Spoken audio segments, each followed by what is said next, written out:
ಇವತ್ತಿನ ಈ hotel special ಏನಿದೆ ಅಡುಗೆ ನೀವು ನಮಗೆ ಏನು ಮಾಡಿ ತೋರಿಸ್ತಿದ್ದೀರಾ? ನಾವು ಇವತ್ತು ವೆಜ್ ಕೀಮಾ ಕರಿ ಮಾಡಿ ತೋರಿಸ್ತಾ ಇದ್ದೀವಿ. ಆಲೂಗೆಡ್ಡೆ ಪೇಸ್ಟ್ ಬಾಯ್ಲ್ ಮಾಡಿ ಪೇಸ್ಟ್ ಮಾಡಿರೋಂಥದ್ದು. ಪ್ರೀತಿಯಿಂದ ಆ ಒಗ್ಗರಣೆ ಹೊಡ್ಯಾಕತ್ತಾರೆ, ಬಾಯಲ್ಲಿ ನನಗೆ ಬರ್ತಿದೆ. ಹಾಂ ನೋಡಿ ಎಂಥ ಇದೆ ಸೀನ್ ಇದು. ಅದೇನೋರು ಬೆಣ್ಣೆ ತೆಲ ತಿಳ್ಕ ಭಾಳಷ್ಟು ಇಲ್ಲಿ ಐಟಮ್ ಇದ್ದಾವೆ, ಅದನ್ನು ಕೂಡ ನೀವು ಸಿಗ್ಬೋದು. ಎಲ್ಲ ಐಟಮ್ ಕೂಡ ಇಲ್ಲಿ ರಿಚ್ ಆಗಿರುತ್ತೆ, ಪ್ಯೂರ್ ವೆಜ್.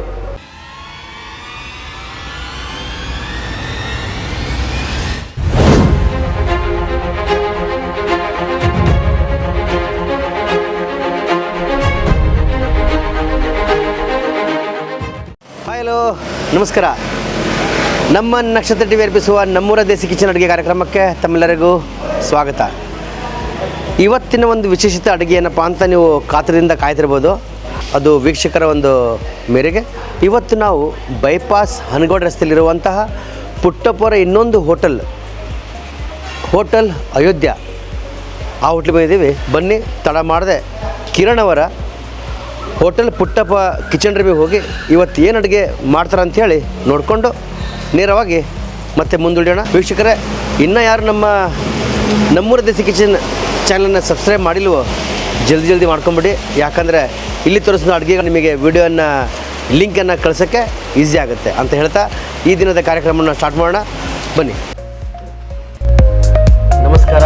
ನಮಸ್ಕಾರ. ನಮಸ್ಕಾರ. ನಮಸ್ಕಾರ. ಭಾಳ ಹೆಸರು ಕೇಳಿದ್ದೀನಿ. ಹೋಟೆಲ್ ಕೆಲಸ ಮಾಡುವಂಥ ಏನು ಶೆಫ್ ಇದಾರಲ್ಲ ಅವ್ರ ಹೆಸರು ಭಾಳ ಕೇಳಿದ್ದೀನಿ. ಅದಕ್ಕೆ ಭೇಟಿಯಾಗಿ ಬಂದೀನಿ. ಮೊದಲಿಗೆ ನಮ್ಮ ವೀಕ್ಷಕರಿಗೆ ತಮ್ಮ ಹೆಸರು? ಪರಮೇಶ್ ಅಂತ. ಪರಮೇಶ್ ಹಾಸನ್ ಅವರು. ಎಷ್ಟು ವರ್ಷದಿಂದ ನೀವು ಅಡುಗೆ ಕೆಲಸ ಮಾಡಿದ್ದೀರಾ? 26 ವರ್ಷ ಆಯಿತು ಅಡುಗೆ ಕೆಲಸ ಮಾಡೋಕ್ಕೆ ಹಿಡಿದು. ಇವಾಗ ಇಲ್ಲಿ ಪುಟ್ಟಪ್ಪಗೆ ಬಂದು 3 ವರ್ಷ ಆಯಿತು. ಓಕೆ. ಈಗ ಪುಟ್ಟಪ್ಪನ ಹೆಸರು ಕೇಳ್ತಿದ್ದೀವಿ. ಹೌದು. ಅಯೋಧ್ಯ ಅಯೋಧ್ಯ ಅಂತ ಹೊಸ್ದಾಗಿ ಮಾಡಿದ್ದಾರೆ. ನಾನು ವೆಜ್, ಪ್ಯೂರ್ ವೆಜ್ ಮಾಡಿದ್ದಾರೆ.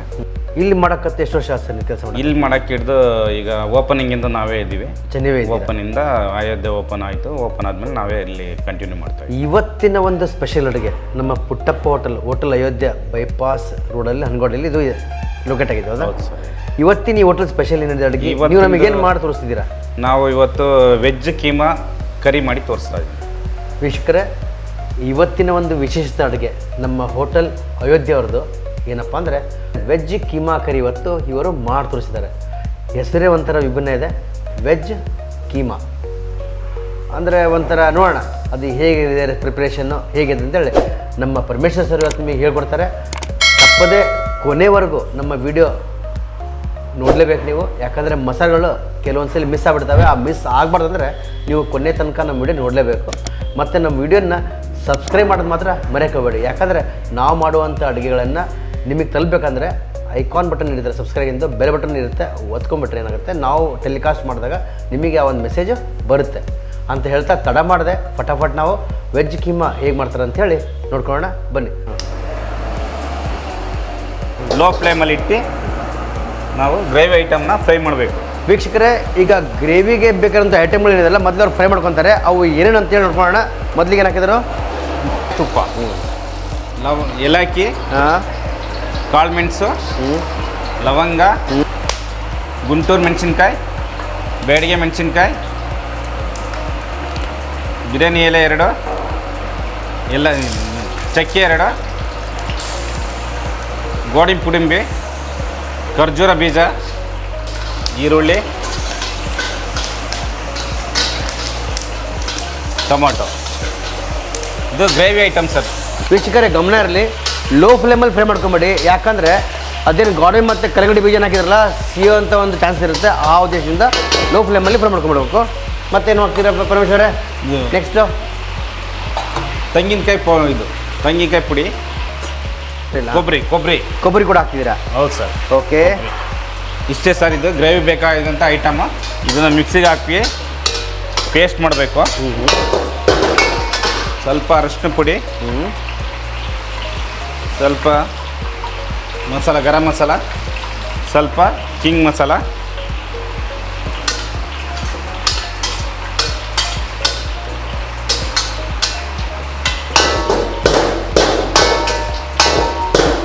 ಈಗ ಇದು ಫ್ರೈ ಆಗಿದೆ. ಈಗ ನೀವೇನು ನೋಡಿದ್ರಿ, ವೆಜ್ ಗ್ರೇವಿ ಮಸಾಲ ಬೇಕಾಗಿರೋಂಥ ಸಾಮಾನುಗಳನ್ನು ನಾವು ಫ್ರೈ ಮಾಡ್ಕೊಂಡ್ವಿ. ಈಗ ಕೀಮಾ ಉಂಡೆ. ವೆಜ್ ಕೀಮಾ ಉಂಡೆ ಹೆಂಗೆ ಮಾಡ್ತಾರೆ ಅಂತ ನೋಡ್ಕೊಳ್ಳೋಣ. ಅದಕ್ಕೆ ಬೇಕಾಗಿರೋ ಸಾಮಗ್ರಿಗಳು ನೋಡ್ಕೊಂಬಿಡಿ. ಕ್ಯಾರೆಟ್, ಬೀನ್ಸ್, ಆಲೂಗೆಡ್ಡೆ ಪೇಸ್ಟ್ ಬಾಯ್ಲ್ ಮಾಡಿ ಪೇಸ್ಟ್ ಮಾಡಿರೋಂಥದ್ದು. ಅದಕ್ಕೆ ಸ್ವಲ್ಪ ಮಿರ್ಚಿ ಪೌಡ್ರ, ಉಪ್ಪು, ಹಳದಿ, ಕಿಂಗ್ ಮಸಾಲ, ಸ್ವಲ್ಪ ಗರಂ ಮಸಾಲ, ಆದ ನಂತರ ಸ್ವಲ್ಪ ಕಾರ್ನ್ಫ್ಲವರ್, ಬಸ್ ಇದೇನು ಈ ಕಡಲೆ ಹಿಟ್ಟು. ಪರಮೇಶ್ವರೇ, ಈಗ ನೀವು ಕಾರ್ನ್ಫ್ಲವರ್ ಕೂಡ ಹಾಕಿದ್ರಿ ಇದ್ರಲ್ಲಿ? ಹೌದು ಸರ್. ಕಡ್ಲೆಟ್ ಕೂಡ ಹಾಕಿದ್ರಿ? ಹೌದು ಸರ್. ಹಾಕೋದು ಉದ್ದೇಶ ಏನು? ಇದು ಥಿಕ್ನೆಸ್ಗೆ ಕಾರ್ನ್ಫ್ಲವರ್ ಹಾಕಿದ್ದೀನಿ, ಕ್ರಿಸ್ಪಿಗೆ ನಾನು ಕಡಲೆ ಹಿಟ್ಟು ಹಾಕಿದ್ದೀನಿ. ಸ್ವಲ್ಪ ಆಯಿಲು, ಇಲ್ಲಾಂದರೆ ತುಪ್ಪ ಹಾಕ್ಬೋದು. ಓಕೆ, ಆಪ್ಷನಲ್ ಇದೆ. ಎಣ್ಣೆ ಮತ್ತೆ ಅದು ತುಪ್ಪ ಆಪ್ಷನಲ್ ನಿಮ್ಮದು. ಬೇಕಾದರೆ ಎಣ್ಣೆ ಬೇಕಾದರೆ ಮಿಕ್ಸ್ ಮಾಡ್ಕೊಳ್ಳಿ, ಅಥವಾ ತುಪ್ಪ ಬೇಕಾದ್ರೆ ಹಾಕ್ಬೋದು. ಈಗ ಕೀಮಾ ಬಾಲ್ಸಿಗೆ ಏನು ಪೇಸ್ಟ್ ಆಗಿ ರೆಡಿ ಬೇಕಲ್ಲ, ರೆಡಿ ಮಾಡ್ಕೊಂಡಿದ್ದಾರೆ. ಈಗ ಉಂಡೆ ಮಾಡುವಂಥ ಸಮಯ ಉಂಡೆ ಮಾಡ್ತಿದ್ದಾರೆ ನೋಡ್ಕೊಳ್ಳಿ.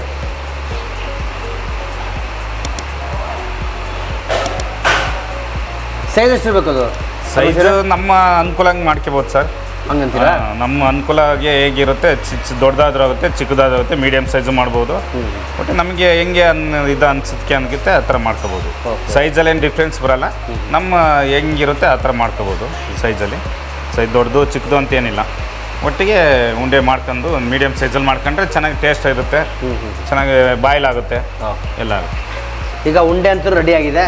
ಈಗ ಇದನ್ನು ಮಾಡ್ತೀರಿ. ಈಗ ನೀವು ಇದನ್ನ ಮತ್ತೆ ಆಯಿಲ್ ಫ್ರೈ ಮಾಡ್ಬೇಕು ಸರ್. ಫ್ರೈ ಮಾಡಿದೆ, ಬನ್ನಿ ಫ್ರೈ ಮಾಡ್ಕೊಳ್ಳೋಣ, ಬನ್ನಿ.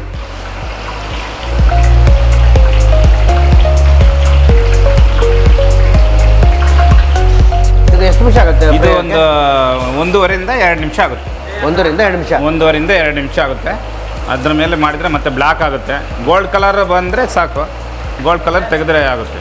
ಮತ್ತೆ ಪರಮೇಶ್ವರ್ ಅವರೇ, ಎಷ್ಟು ವರ್ಷದಿಂದ ಕೆಲಸ ಮಾಡ್ತೀರಿ ಇಲ್ಲಿ? ನಾವು 26 ವರ್ಷ ಆಯ್ತು ಸರ್. ನಾವು ಇಲ್ಲಿ ಮುಂಚೆ ಹೈದರಾಬಾದ್ ಮಾಡಿದ್ದೀನಿ, ಬಿಟ್ಟು ಹಾಸನಲ್ಲಿ ಮಾಡಿದ್ದೀನಿ, ಹಾಸನಲ್ಲಿ ಬಿಟ್ಟರೆ ಬೇರೆ ಎಲ್ಲೂ ಮಾಡಿಲ್ಲ. ಹೈದರಾಬಾದಲ್ಲಿ 10 ವರ್ಷ ಮಾಡಿದ್ದೀನಿ. ಅದಾದಮೇಲೆ ನಮ್ಮ ಹಾಸನಲ್ಲೇ ಮಾಡಿದ್ದೀನಿ. ವೀಕ್ಷಕರೇ, ಉಂಡೆ ರೆಡಿ ಆಯಿತು. ವೀಕ್ಷಕರೇ, ಈಗ ಉಂಡೆ ರೆಡಿ ಆಗಿದೆ. ಈಗ ಇದೇನು ಮಾಡ್ತೀರಾ? ಇದು ಪೇಸ್ಟ್ ಮಾಡಿ ಮಸಾಲೆ ಹಾಕಬೇಕು. ರುಬ್ಬೇಕಾಯ್ತಾ? ಗ್ರೈಂಡರಲ್ಲಿ ರುಬ್ಬೇಕು, ಮಿಕ್ಸಿಲಿ ರುಬ್ಬಿದ ನಂತರ ಪೇಸ್ಟ್ ಮಾಡಿ ಅದನ್ನು ಗ್ರೇವಿ ತಯಾರು ಮಾಡಬೇಕು. ಮತ್ತೆ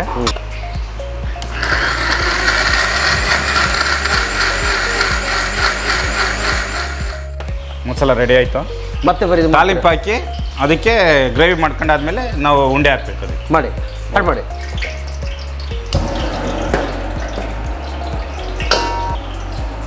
ಆಯಿಲ್ ಆದ್ರೂ ಹಾಕ್ಬೋದು, ತುಪ್ಪ ಆದ್ರೂ ಹಾಕ್ಬೋದು.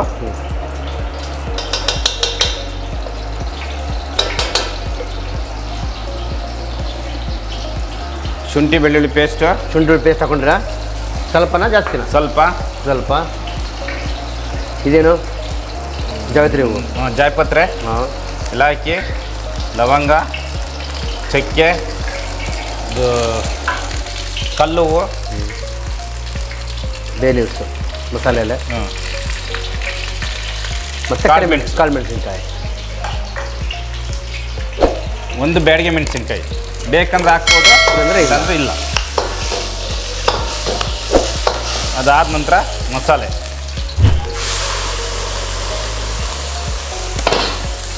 ವೀಕ್ಷಕರೇ, ಆ ಒಗ್ಗರಣೆ ವಾಸನೆ ಇದೆಯಲ್ಲ, ಘಮ ಅಂತಿದೆ. ಆ ತುಪ್ಪದ ತಡಕ ನನಗಂದ್ರೆ ಕಂಟ್ರೋಲ್ ಆಗ್ತಿಲ್ಲ. ಈಗ ಘಮ ಅಂತಿದೆ, ಕಾಯ್ಬೇಕಷ್ಟೇ.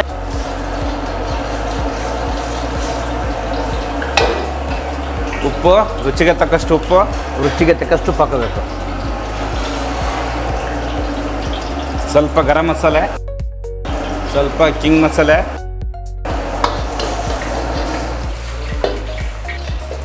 ವೀಕ್ಷಕರೇ, ಈಗ ಮಸಾಲ ರೆಡಿ ಆಗಿದ್ದಾತು. ಈಗ ನೆಕ್ಸ್ಟ್ ಸ್ಟೆಪ್ ಏನಪ್ಪ ಅಂದರೆ ಉಂಡೆ ಇದ್ರೊಳಗೆ ಹೋಗೋದು ಅಷ್ಟೇ. ಸಿಂಪಲಾಗಿ ಡಿಶ್ ಇದೆ, ಆದರೆ ಏನು ಸ್ವಲ್ಪ ಟೈಮ್ ಹಿಡಿಯುತ್ತೆ ಅಷ್ಟೇ, ಮತ್ತೇನಿಲ್ಲ. ನೋಡಿ ಪರಮೇಶ್ವರ್ ಎಂಥ ಪ್ರೀತಿಯಿಂದ ಆ ಒಗ್ಗರಣೆ ಹೊಡೆಯಾಗತ್ತಾರೆ, ಬಾಯಲ್ಲಿ ನನಗೆ ಬರ್ತಿದೆ. ನೋಡಿ ಎಂಥ ಇದೆ ಸೀನ್ ಇದು. ಉಂಡೆನಿದಾವಲ್ಲ ಇದ್ರಲ್ಲಿ ಹಾಕ್ತಿದ್ದಾರೆ ಅವರು.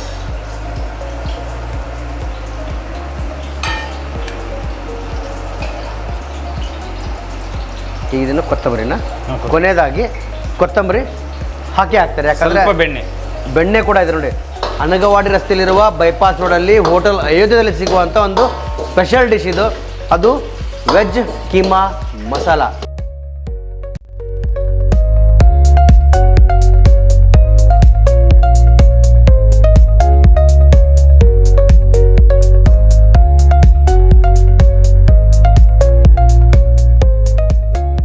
ಸ್ನೇಹಿತರೆ, ಇಲ್ಲಿವರೆಗೂ ನೀವು ವೆಜ್ ಕೀಮಾ ಹೇಗೆ ಮಾಡೋದನ್ನು ನೋಡಿದ್ದೀರಾ. ರೆಸಿಪೀಸ್ ಭಾಳ ಈಸಿ ಇದೆ, ಭಾಳ ಅಷ್ಟೇನು ಡಿಫಿಕಲ್ಟ್ ಕಾಂಪ್ಲಿಕೇಟೆಡ್ ಡಿಶ್ ಏನಿಲ್ಲ. ಸಿಂಪಲ್ಲಾಗಿ ನಮ್ಮ ಪರಮೇಶ್ವರ್ ಅವರು ನಮಗೆ ಹೇಳ್ಕೊಟ್ಟಿದ್ದಾರೆ. ಫಸ್ಟ್ ಆಫ್ ಆಲ್ ಅವ್ರಿಗೆ ನಾವು ಥ್ಯಾಂಕ್ಸ್ ಹೇಳ್ತೀವಿ. ಆಮೇಲೆ ಇನ್ನೊಂದು ಏನಂದರೆ ಇದ್ರ ಜೊತೆಗೆ ಅವರು ಬಟರ್ ನಾನ್ ಕೂಡ ತಿಂದರೆ ಒಳ್ಳೆ ಕಾಂಬಿನೇಷನ್ ಇರುತ್ತೆ ಅಂತ ಹೇಳಿದರು. ಬೇಕಾದರೆ ಆಪ್ಷನಲ್ಲಿ ನೀವು ಬೇಕಾದರೆ ಚಪಾತಿ ಬೇಕಾದ್ರೆ ತೊಗೊಳ್ಳಿ, ರೊಟ್ಟಿ ಬೇಕಾದ್ರೆ ತೊಗೊಳ್ಳಿ, ಅದು ನಿಮ್ಮ ಮೇಲೆ ಡಿಪೆಂಡ್. ಕಡಕ್ ರೊಟ್ಟಿ ನೋಡಿ ಪರಮೇಶ್ವರ್ ಹೇಳಿದ್ರೆ ಕಡಕ್ ರೊಟ್ಟಿ ಇದ್ರೆ ಇನ್ನೂ ಚಲೋ ಅಂತ ಹೇಳ್ತಾರೆ.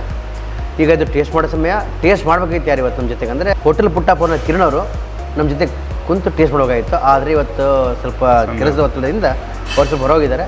ಹಾಗಾಗಿ ಇವತ್ತು ನಮ್ಮ ಪರಮೇಶ್ವರ್ ಜೊತೆ ಕುಂತೆ ನಾವು ಇದನ್ನು ಟೇಸ್ಟ್ ಮಾಡ್ತಿದ್ದೀವಿ. ಈಗ ಟೇಸ್ಟ್ ಮಾಡೋ ಸಮಯ, ಟೇಸ್ಟ್ ಮಾಡೋಣ. ಮೊದಲು ಉಂಡೆ ಚೆಕ್ ಮಾಡ್ತೀನಿ.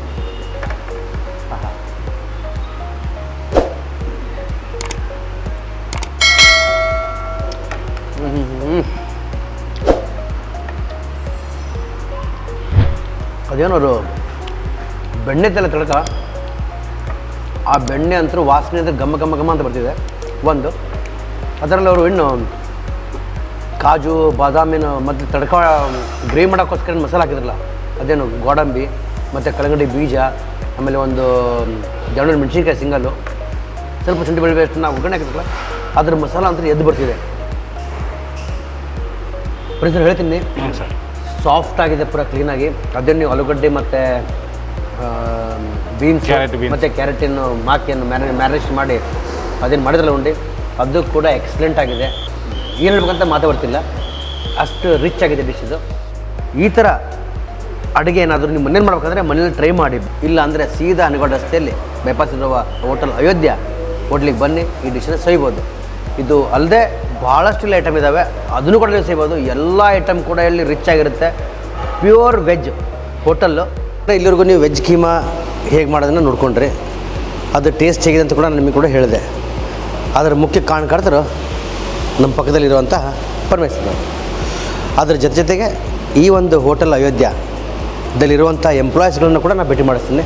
ಇವರೆಲ್ಲ ಸೇರಿ ಓನರ್ ಇಲ್ದಾಗ ಇವರೆಲ್ಲ ಓನರ್ ತಮ್ಮ ತಿಳ್ಕೊಂಡು ಅವ್ರವ್ರ ಕೆಲಸ ಮಾಡಿಸ್ಕೊಂಡು ಓನರಿಗೆ ಟೆನ್ಷನ್ ಇಲ್ದಂಗೆ ಕೆಲಸ ನಡೆಸ್ಕೊಡ್ತಾರೆ. ಬರುವಂಥ ಸಂಚಿಕೆಯಲ್ಲಿ ನಾವು ನಿಮಗೆ ಇನ್ನೊಂದು ಹೊಸ ವಿಭಿನ್ನವಾದ ರೆಸಿಪಿ ಜೊತೆಗೆ ನಿಮ್ಮೊಂದಿಗೆ ಬರ್ತೀವಿ. ಅಲ್ಲಿವರೆಗೂ ನಗ್ತಾಯಿರ್ರಿ, ನಗಿಸ್ತಾಯಿರ್ರಿ. ಬಾಯ್ ಬಾಯ್, ಎಲ್ಲರಿಗೂ ನಮಸ್ಕಾರ.